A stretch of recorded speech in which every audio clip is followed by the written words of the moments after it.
Hello friends, welcome to my YouTube channel the learning dose.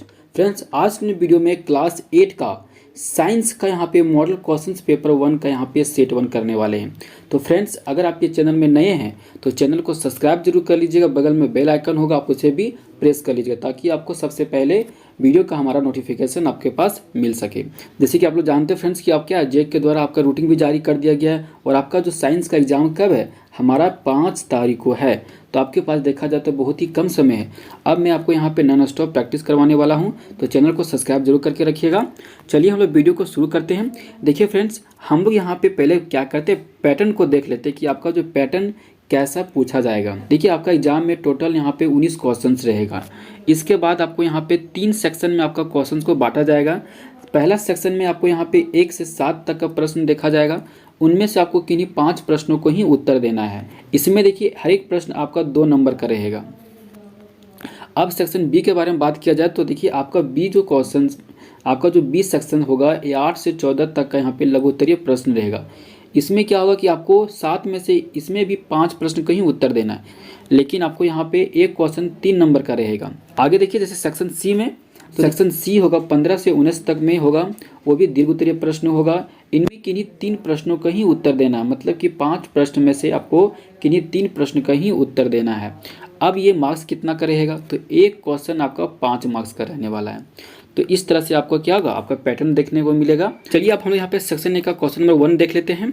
यहाँ पे question number 1 आपसे पूछ रहा है कि मानव नेत्र किस प्रकार का लेंस होता है। जो हमारा आँख होता है फ्रेंड्स, वो किस तरह का लेंस होता है, ये आपसे पूछा जा रहा है। देखिए फ्रेंड्स, हमारा जो आँख होता है उत्तल लेंस होता है। फ्रेंड्स, अगर आपसे पूछे कि लेंस कितने तरह का होते हैं, तो आप वहाँ पे बताइएगा कि 2 तरह का होते हैं। कौन कौन? उत्तल लेंस और अवतल लेंस। आगे देखिए, ध्वनि कहाँ संचरित हो सकती है। ये तो फ्रेंड्स देखिए, ध्वनि हमेशा क्या होता है, माध्यम से होकर संचरित होती है। तो माध्यम हमारा ठोस भी हो सकता है, द्रव भी हो सकता है तथा गैस भी हो सकता है। चलिए अब हम लोग अगला क्वेश्चन की ओर चलते हैं। देखिए, अगला क्वेश्चन बोला कि आयोडीन युक्त नमक का इस्तेमाल खाने में करने के लिए क्यों कहा जाता है। तो इसका आंसर क्या हो जाएगा, थायराइड ग्रंथि की सक्रियता के लिए। अगर सही मात्रा में यूज ना किया जाए तो उससे क्या होता है, ग्वाइटर नामक बीमारी हो जाता है।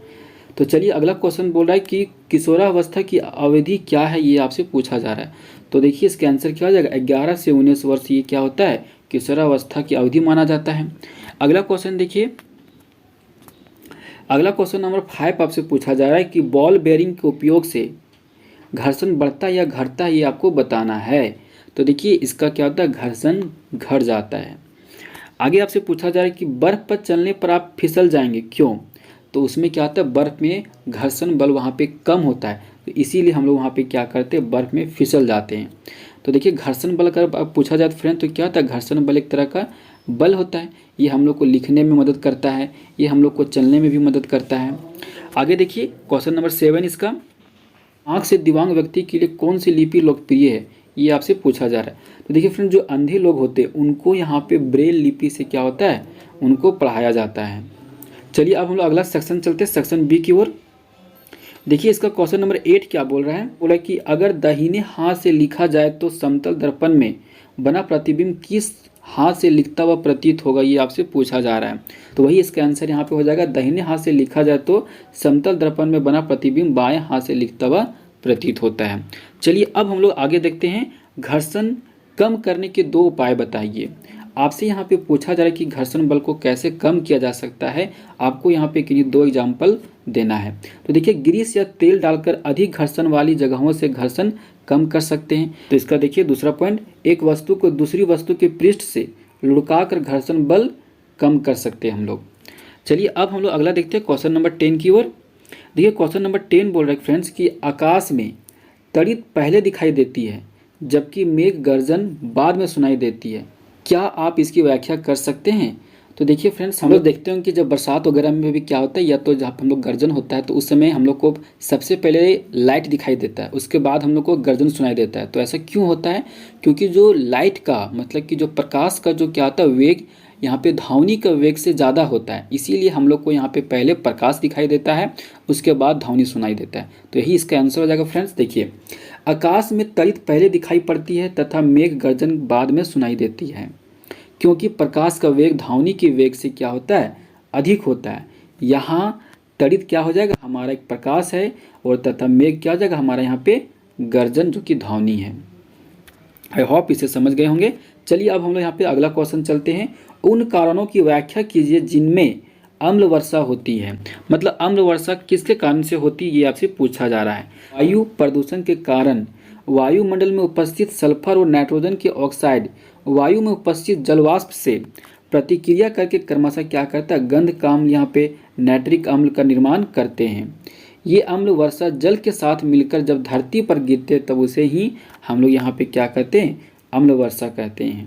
देखिए यहाँ पे इसमें क्या होता है कि सल्फर और नाइट्रोजन के जो ऑक्साइड होता है वो क्या करता है, जलवाष्प से क्या करता है, उसको मिल जाता है, प्रतिक्रिया कर जाता है। अब यहाँ पे वो क्या करता है, नाइट्रिक अम्ल का यहाँ पे निर्माण करता है, ये जो कि बहुत ही नुकसान होता है।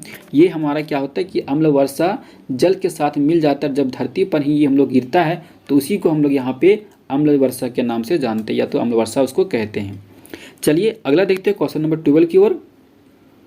आपको पूछ रहा है कि कुछ आदिवासी वन पर निर्भर करते हैं, कैसे, ये आपको बताना है। तो देखिए कुछ आदिवासी क्या करते हैं, वन पर निर्भर करते हैं क्योंकि उनके पास आधुनिक साधनों की कमी होती है, जैसे कि खाद्य पदार्थ, औषधि आदि।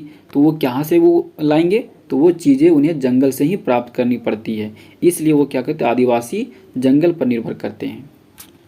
आगे देखिए क्वेश्चन नंबर 13। क्वेश्चन नंबर 13 बोला कि अंतरिक्ष यात्री एक दूसरे की आवाज़ को चांद पर नहीं सुन पाते, क्यों, ये आपको बताना है। तो फ्रेंड देखिए इससे पहले हम लोग भी क्वेश्चंस को डील किए थे कि क्या होता है कि ध्वनि को एक जगह से दूसरे जगह पे जाने के लिए माध्यम की आवश्यकता होती है। तो क्या होता है कि हमारा जो चांद में वहाँ पे वायुमंडल नहीं है, तो वायुमंडल नहीं होने के कारण क्या होता है कि आवाज़ भी एक जगह से दूसरी जगह नहीं जा पाता है। तो इसीलिए भी क्या होता है, जो अंतरिक्ष यात्री होते हैं वो एक दूसरे का आवाज़ भी नहीं सुन पाते हैं। तो वही यहाँ पे लिखा गया फ्रेंड्स कि देखिए अंतरिक्ष यात्री एक दूसरे की आवाज़ को चांद पर नहीं सुन पाते क्योंकि चांद पर निर्वात होता है। निर्वात मतलब कि वहाँ पे पूरा खाली होता है, वहाँ पे कोई भी वायुमंडल नहीं होता। ध्वनि को हमेशा क्या चाहिए होता है, संचरण करने के लिए माध्यम की आवश्यकता होती है। ध्वनि तभी वहाँ पे संचरण हो पाएगा, आगे बढ़ पाएगा जब उसको माध्यम मिलेगा। तो ये निर्वात में ध्वनि के लिए कोई भी माध्यम प्रविष्ट नहीं है, इसीलिए क्या होता है कि वो लोग चांद पर एक दूसरे का आवाज़ वहाँ पे नहीं सुन पाते हैं।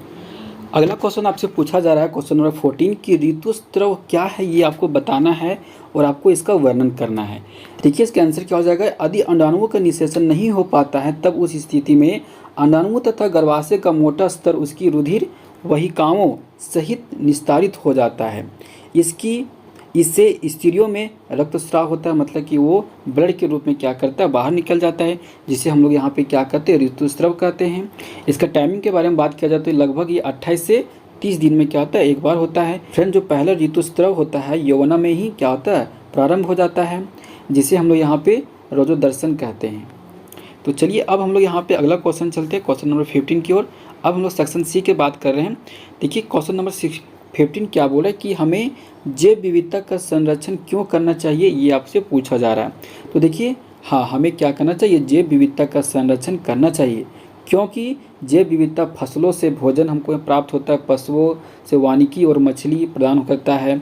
आगे देखिए जैव विविधता उन्नत किस्मों के प्रजनन के लिए एक स्रोत सामग्री के रूप में और नए जैव निम्नीकरण। आगे देखिए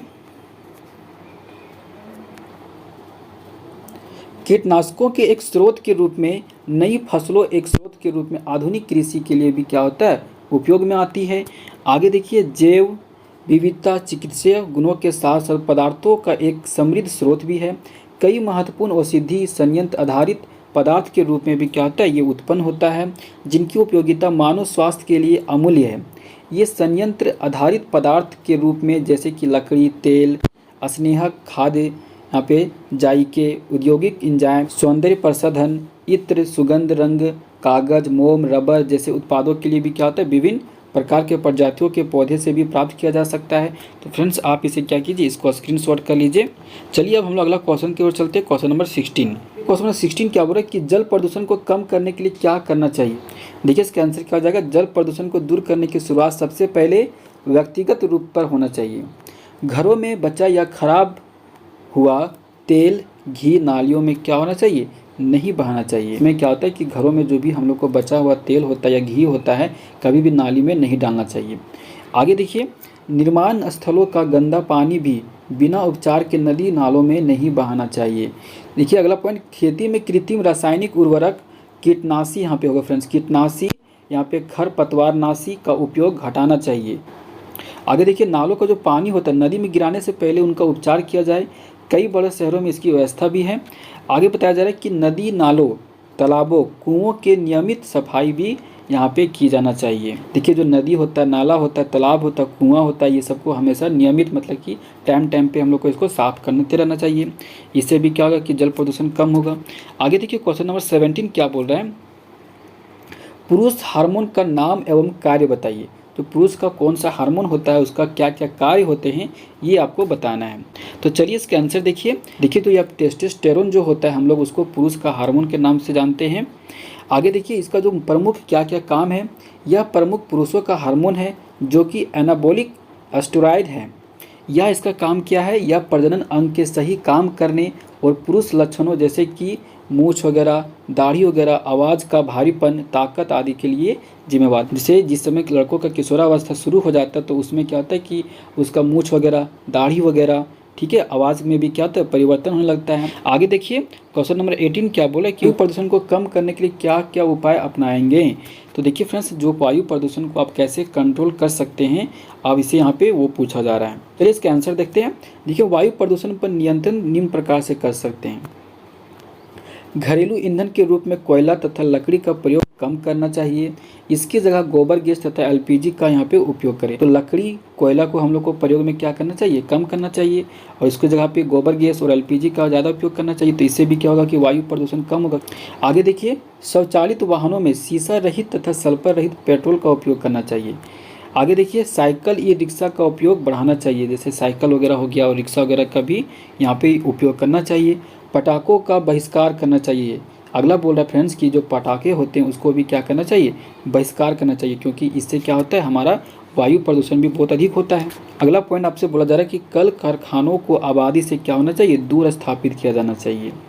तो इस तरह से हम लोग क्या कर सकते हैं, ये कुछ पॉइंट है जिसको हम लोग वायु प्रदूषण को कम कर सकते हैं।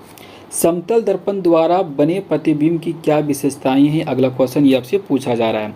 तो इसका आंसर क्या हो जाएगा, देखिए, समतल दर्पण से बने प्रतिबिंब की विशेषताएं निम्न है। सबसे पहले देखिए, समतल दर्पण से बना प्रतिबिंब क्या होता है, ये आभासी होता है।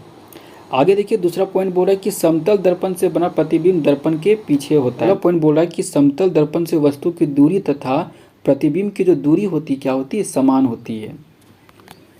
अगला पॉइंट देखिए, समतल दर्पण से बना प्रतिबिंब क्या होता है, ये हमारा ये सीधा होता है, मतलब कि इसका जो प्रतिबिंब बनता है हमारा सीधा बनता है। आगे बोला कि प्रतिबिंब का आकार वस्तु के आकार के बराबर होता है, मतलब जितना बड़ा वस्तु होती है उतना ही बड़ा वस्तु का यहाँ पे क्या होता है, प्रतिबिंब बनता है हमारा। समतल दर्पण से बना प्रतिबिंब कैसा होता है, पाविक होता है, मतलब दहिना को यहाँ पे बाया तथा बायां का यहाँ पे दहिना हम लोग को महसूस होता है। आई होप आपको ये वीडियो अच्छा लगा हो। अगर चैनल में आप नए हैं तो चैनल को सब्सक्राइब जरूर कर लीजिएगा और बगल में बेल आइकन होगा, आप उसे भी प्रेस कर लीजिएगा ताकि आपको हमारा नोटिफिकेशन सबसे पहले मिल सके। मिलते अगले वीडियो में, तब तक के लिए जय हिंद, जय भारत।